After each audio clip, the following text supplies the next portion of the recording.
Hello book buddies, I hope all of you are safe and sound and staying at your home. देखो दोस्तों, सरकार ने जिस तरह हमें इंस्ट्रक्शंस दिए हैं, ऑर्डर दिए हैं घरों पे रहने का, प्लीज़ इन इंस्ट्रक्शंस को मनोवन एक्सेप्ट करें। ये हमारे लिए बहुत इंपॉर्टेंट है। सोशल डिस्टेंसिंग को मेंटेन करें, आपस में फासले बरकरार रखें। जो प्यार मोहब्बत करना है, गले मिलना है, हाथ मिलाना है, प्लीज़ कुछ अर्सा इसको बिल्कुल बंद कर दें। इस वक्त हमारा 1 पॉइंट एजेंडा है, वो ये कि हमने कोविड-19 कोरोना वायरस को डिफीट देनी है। देखिए दोस्तों, ये एक ह्यूमैनिटेरियन क्राइसिस बन चुका है। चाइना से स्टार्ट हुआ था, went into Europe. Italy is suffering greatly from this virus. उसके बाद ये गया Iran and now US is suffering greatly from it. उन्होंने बड़ा लाइटली ले लिया उसको, लेकिन अब उनको अंदाज़ा हो रहा है कि कितना बड़ा ट्रेजेडी है, कितना बड़ा जो है ये चैलेंज है उनके लिए। नाउ मेरे लिए जो सबसे वरीसम बात है, जो ट्रबलसम बात है, अलार्म बेल्स जो रिंग हो रहे हैं, वो ये कि पाकिस्तान में कोरोना वायरस के age of today 600 cases discover हो चुके हैं। Now the problem with us is कि unlike countries like Canada, USA and all the European countries, हमारे पास तो इतने पैसे ही नहीं है, हमारे पास तो वो इंफ्रास्ट्रक्चर ही नहीं है, हमारे पास तो वो हॉस्पिटल्स ही नहीं है। We don't have those deep pockets के हम अपने इन पेशेंट्स की ट्रीटमेंट कर सकें। अगर ये स्पाइक अप हो गया 1000, 2000, 5000 केसेस पे, उसके अलावा अगर मुल्क लॉकडाउन हो गया तो जो उसको इकोनॉमिक इफेक्ट्स होंगे वो बहुत ही डेट्रीमेंटल होंगे। तो we are actually between the devil and the deep sea. तो आप लोगों को सबको मिलके इसका फाइट करनी है। We have to fight it together. And जो आपको इंस्ट्रक्शंस मिली हैं, हाथ धोने के हवाले से, सैनिटाइजर यूज़ करने के हवाले से, सोशल डिस्टेंसिंग को मेंटेन करने के हवाले से, गैदरिंग में ना जाने के हवाले से, प्लीज़ उनको एज इट इज़ एक्सेप्ट कीजिएगा। लेकिन दोस्तों, आज मुझे बात आपसे ये करनी थी कि क्या आप जानते हैं कि एक अमेरिकन ऑथर ने आज से 12 साल पहले यानी कि 2008 में ये प्रिडिक्ट कर दिया था कि 2020 में एक कोरोना टाइप का वायरस पूरी दुनिया को अपने लपेट में ले लेगा। जनाब, ये वो ऑथर हैं जिन्होंने ना सिर्फ ये प्रिडिक्ट किया था बल्कि उसके अलावा और भी बहुत सारे तहलका खेज इंकशाफात किए थे अपनी किताब में। क़यामत के हवाले से, उसके हवाले से क्रिश्चियंस क्या समझते हैं, यहूदी, इस्लाम क्या समझता है क़यामत के हवाले से, इस सेंचुरी में जो इंसानियत है, ह्यूमैनिटी, उसके साथ क्या क्या चीज़ें होंगी in terms of disease, in terms of catastrophes, ये सब उन्होंने डिटेल में अपनी किताब में जिक्र किया था, जिसका आज मैं रिव्यू करूँगा।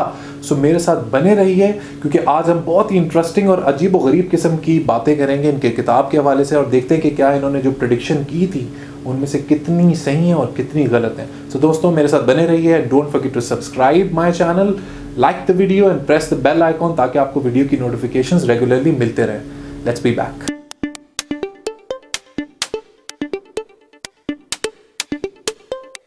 Welcome back book buddy. So दोस्तों, आज हम बात करेंगे सिल्विया ब्राउन की मशहूर ज़माना किताब एंड ऑफ डेज के हवाले से, जिसमें उन्होंने बहुत सारी प्रेडिक्शंस की थी, जिसमें एक प्रेडिक्शन ये भी थी कि कोरोना वायरस 2020 में आएगा। Before I come to the corona virus prediction, इस किताब में बहुत सारी ऐसी बातें हैं जिनके बारे में बात करनी ज़रूरी है। बेसिकली जो 2/3 हिस्सा है, 2/3 of the book concentrates on the doomsday, जो जजमेंट डे, जो क़यामत का दिन है, उसके हवाले से उन्होंने बहुत ही डिटेल में हर मज़हब के हवाले से मेंशन किया। फॉर एग्जांपल, उन्होंने क्रिस्टोफर कोलंबस के बारे में लिखा कि क्रिस्टोफर कोलंबस ने एक किताब लिखी, बुक ऑफ प्रोफेसीज, जिसमें उन्होंने ये लिखा कि जो दुनिया है, जो कायनात है, जो अर्थ है, ये ख़त्म हो जाएगा और क़यामत आएगी 1658 में, मतलब 1658।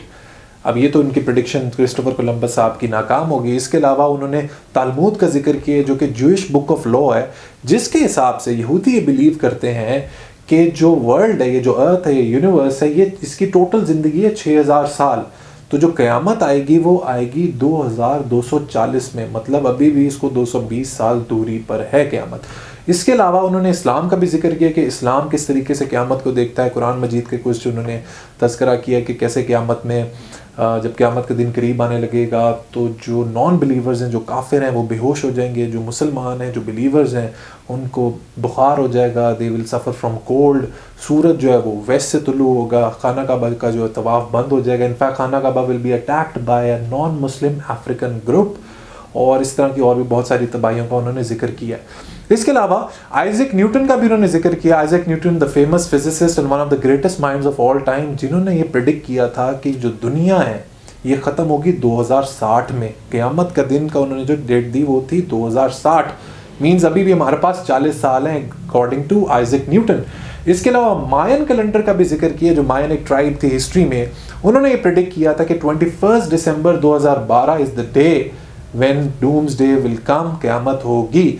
इसके हवाले से मूवीज़ भी बहुत सारी बनी, स्पेशली 2012 के नाम से बड़ी मशहूर हुई थी वो मूवी, और लोग बड़े घबराए हुए थे कि 21 दिसंबर को, इनफैक्ट बहुत सारे लोग तैयार भी थे क़यामत के लिए, लेकिन ऐसा हुआ नहीं। इसके अलावा वो जिक्र करती हैं फ्रांस के मशहूर एस्ट्रोलॉजर का जिसका नाम था नॉस्ट्राडामस। देखें दोस्तों, नॉस्ट्राडामस के बारे में आपका जानना बहुत ज़रूरी है, वो इसलिए क्योंकि ये वो एस्ट्रोलॉजर था जिसकी बहुत बड़ी बड़ी प्रेडिक्शन सही साबित हुई। फॉर एग्जाम्पल, इसने फ्रेंच रेवोल्यूशन को प्रिडिक्ट किया, उसने ग्रेट फायर ऑफ लंदन को प्रिडिक्ट किया, उसने हिरोशिमा और नागासाकी में जो एटॉमिक बॉम्ब्स हुए गिराए गए उसको प्रिडिक्ट किया था, एडोल्फ हिटलर का आना, नेपोलियन बोनापार्ट का आना। उसके अलावा लेटेस्ट जो उसकी प्रिडिक्शन थी, सितंबर 11 न्यूयॉर्क के जो अटैक्स थे वर्ल्ड ट्रेड सेंटर के, वो भी उसने प्रिडिक्ट किया था। तो वो नॉस्ट्राडामस का भी जिक्र करती हैं और ये कहती हैं कि अकॉर्डिंग टू नॉस्ट्राडामस प्रेडिक्शन, ये जो दुनिया है ये ख़त्म होगी 3797 में।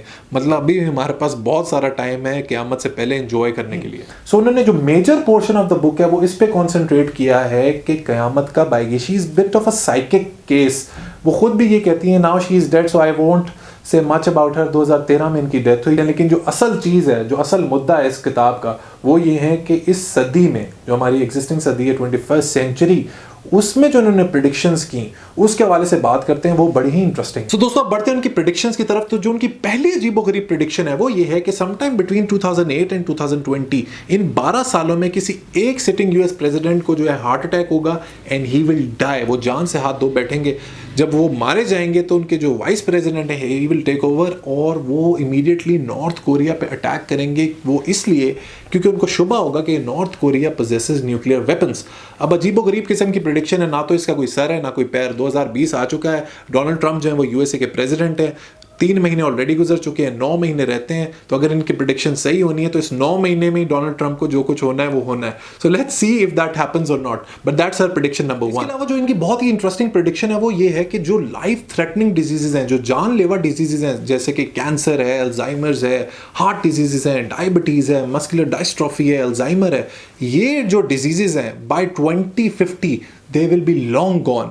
ह्यूमैनिटी जो है वो इस तरह की सब बीमारियों पे भरपूर तरीके से काबू पा चुकी होगी और लोग इसको याद किया करेंगे कि पुराने ज़माने में हार्ट अटैक होता था, डायबिटीज़ होता था, डेफनेस होती थी, ब्लाइंडनेस होती थी। वो कहते हैं साइंस इतनी तरक्की कर जाएगी कि ये सब जो डिजीज़ हैं ये सब नाकाम हो जाएंगी, दे will be long gone and humanity will be living a peaceful life. अब वो अपनी इसी प्रेडिक्शन को आगे लेके चलती हैं और वो कहती हैं कि समटाइम बिटवीन 2075 और 2080, मतलब आज से 60-65 साल बाद ह्यूमैनिटी जो है, इंसानियत, वो फिर दोबारा इन बीमारियों के चक्कर में फंस जाएगी। वो इन बड़ी बीमारियों की नहीं बल्कि छोटी बीमारियां, जैसे कि पोलियो दोबारा आ जाएगा और स्मॉल पॉक्स दोबारा आ जाएगा और ये मिलियंस एंड मिलियंस ऑफ लोगों को मार देगा। सो इंसानियत को थ्रेट बड़ी डिजीजेस से नहीं होगा, बड़ी बीमारियों से नहीं होगा, हार्ट अटैक या डायबिटीज़, बल्कि इन छोटी छोटी बीमारियों से होगा जिनका इंसानियत को सामना करना पड़ेगा। इसके अलावा वो एक और प्रेडिक्शन करती हैं साइकोलॉजिकल डिजीजेस के हवाले से, जिसमें स्किज़ोफ्रेनिया है, मूड डिसऑर्डर्स हैं, बाइपोलर डिसऑर्डर है, एग्जाइटी है, डिप्रेशन है, स्प्लिट पर्सनैलिटी है। वो ये कहती हैं कि ये भी इनका इंस्टेंटेनियस इलाज हुआ करेगा। होगा ये कि जिस बंदे को भी दिमागी प्रॉब्लम होगा, दिमागी बीमारी होगी, साइकोलॉजिकल प्रॉब्लम होगा, उसके जो सर के ऊपर एक डिवाइस रखी जाएगी जो इलेक्ट्रोमैग्नेटिक इंपल्सेस छोड़ेगी और जो भी आपके जहन में, आपके माइंड में केमिकल इम्बैलेंस होगा उसी को बैलेंस कर देगी, इक्विलिब्रियम में ले आएगी और आपको इमीडिएटली जो भी आपको दिमागी मसला है वो सब सॉल्व हो जाएंगे। बाय द वे, दिमागी मसलों के हवाले से, साइकोलॉजिकल डिसऑर्डर्स के हवाले से मैं एक बहुत ही डिटेल्ड वीडियो तैयार कर रहा हूँ। बहुत ही इंटरेस्टिंग वीडियो है जिसमें मैं डिस्कस करूँगा कि किस तरह के साइकोलॉजिकल डिसऑर्डर्स होते हैं, उनके सिम्टम्स क्या होते हैं और उनको किस तरह हम सही कर सकते हैं। So stay tuned for that. So that is her prediction as well as far as psychological diseases are concern. इसके अलावा सिल्विया ब्राउन ये प्रेडिक्ट करती हैं कि जो हरिकेन्स हैं, मॉनसून्स हैं, थंडरस्टॉर्म्स हैं, तूफान हैं, इनकी जो फ्रीक्वेंसी है दे विल बी डबल्ड। इनफैक्ट वो ये कहते हैं कि जो अर्थ का टेम्परेचर है वो इन टर्म्स ऑफ हीट +10 बढ़ जाएगा और इन टर्म्स ऑफ कोल्डनेस -10 बढ़ जाएगा। मींस कि अगर आपका जो गर्मियों का टेम्परेचर 43 एवरेज है तो वो 53 पे चला जाएगा। मींस गर्मियों में हम फ्राई होना शुरू हो जाएंगे और सर्दियों में हम फ्रीज होना शुरू हो जाएंगे। जस्ट इमेजिन, कराची का टेम्परेचर अगर 43 से 53 हो गया तो will anyone be able to survive. So वो बहुत स्ट्रॉन्ग प्रेडिक्शन देती हैं कि जब ग्लेशियर आइस मेल्ट होनी शुरू हो जाएगी तो बहुत सारे सिटीज़ हैं, इनफैक्ट कंट्रीज़ हैं, वो ड्राउन हो जाएंगे। वो सतह जो ज़मीन है, सतह समंदर है, उसके नीचे आ जाएंगे, जिसकी वजह से जो है इंसानियत को बहुत बड़ा ख़तरा है। इसके अलावा जो इनकी सबसे इंटरेस्टिंग और सबसे बैंग ऑन और जो सबसे करंट प्रेडिक्शन है वो है कोरोना वायरस के हवाले से। तो वो कोरोना के हवाले से लिखती हैं इस किताब में पेज नंबर 210 पे। तो वो ये लिखते हैं कि in around 2020 a severe pneumonia like illness will spread through out the globe, attacking the lungs and the bronchial tubes and resisting all known treatments.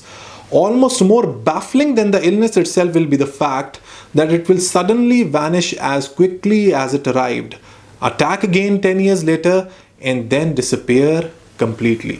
दोस्तों इस किताब में उन्होंने बहुत सारी प्रेडिक्शंस की हैं जिसमें से 80 से 90% बिल्कुल बोगस हैं, बेकार हैं और रॉन्ग है।